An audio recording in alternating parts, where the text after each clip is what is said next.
Today we're bringing you a story about how discovering your own strengths and practicing with dedication can lead you to success. It's a tale that will remind us that we all have unique talents, and with the right mindset we can excel in anything we set our minds to. Along the way, we'll also learn some new words and how to use them in sentences to improve our English in a fun and simple way. So, stay with us till the end. Once, in a small, peaceful town, there lived a family in a quiet corner of the city. This family had a 12-year-old boy named David, who was in the 6th grade. David was an energetic kid who loved playing outdoors, and his favorite activity was playing soccer. Almost every day, David would head out to the nearby public field, where he honed his soccer skills. One afternoon, after coming home from school, David slumped onto the couch, looking deep in thought. He opened a school book, stared at it for a moment, and then leaned back into the soft cushions with a dissatisfied look on his face.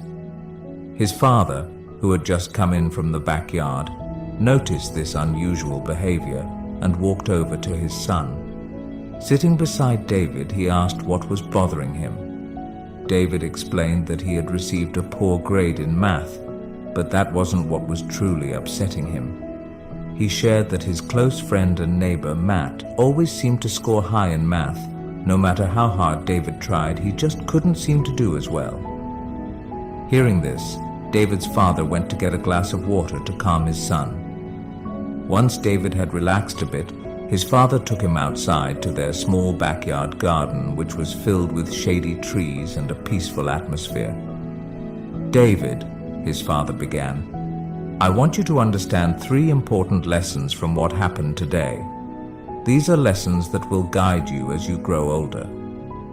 David, who deeply respected his father, was a bit confused but intrigued. "Can you explain those lessons, Dad?" he asked. "You will learn each lesson one by one through a challenge I will give you," his father replied with a gentle smile. After a brief pause, his father continued, "For the first lesson, I want you to invite Matt to play soccer with you tomorrow." David nodded, eager to find out what lesson his father had in mind. The next morning, the weather was bright and welcoming, and David went to school with his usual excitement. That afternoon, after school, he invited Matt to join him for a soccer game at the nearby field. As usual, David, who played soccer almost every day, dominated the match. He scored 3 goals, leading his team to a big victory. Meanwhile, Matt, who wasn't very familiar with soccer, struggled. He often lost the ball and made several mistakes. Despite this, everyone who played that day had a great time. Afterward, David cleaned up and hurried to meet his father in the backyard. "Dad, I played soccer with Matt today. What's the first lesson you want to teach me?" His father smiled knowingly and said, "Tell me how the game went."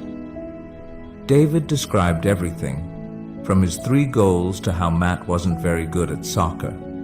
His father nodded and said, "Look at this, David. Matt may not be good at soccer, but he's great at math. Just like how you might struggle with math but excel at soccer. We're all different, and that's okay. We each have our own strengths and passions." David felt a wave of understanding wash over him. He realized that people are different and don't have to be the same. But, curious as always, he immediately asked about the second lesson. "For the second lesson," his father said, "I want you to pay close attention to Matt tomorrow at school. Keep track of how often you see him counting or working with numbers." The following day, David eagerly went to school, excited to complete his father's challenge. Throughout the day, he quietly observed Matt, noticing how often he was engaged in math-related tasks. After school, David passed the time playing soccer again until his father returned home. That evening, David approached his father and reported his findings. Dad, Matt was counting a lot today. He was working on math problems, solving puzzles, even calculating things like change during recess, and he even counted the petals on a flower. His father smiled warmly and said, "That's the second lesson, David. Matt is good at math because he enjoys it and practices it often. If you want to get better at something, you have to keep practicing, just like you do with soccer. It doesn't always have to be difficult. You can start with simple things like counting petals on a flower." David smiled, realizing that he could improve in anything as long as he practiced consistently, just like he had with soccer. Without waiting, David eagerly asked about the third and final lesson. His father thought for a moment and said, "For the last lesson, I want you to think about how much better Matt is at math compared to you."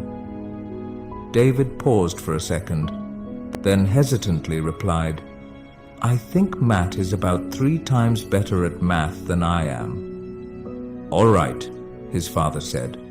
"For the last challenge, I want you to study math 3 times harder tomorrow." David swallowed nervously but nodded, determined to tackle the final challenge. The next day after school, David sat down to study math. After an hour of intense focus, he decided to push through and study for 2 more hours, tripling his usual effort. But before he could finish, his head started to throb, and without realizing it, he fell asleep. Later, he was gently woken up by his father's soft tap. "Wake up for dinner and meet me in the garden afterward," his father said. Feeling disappointed in himself, David met his father, his head hung low. "I'm sorry, Dad," David said. "I couldn't complete the challenge. I studied so much that my head hurt, and I ended up falling asleep." His father gently patted David's head and said, "David, this is what happens when you try to master something you don't enjoy.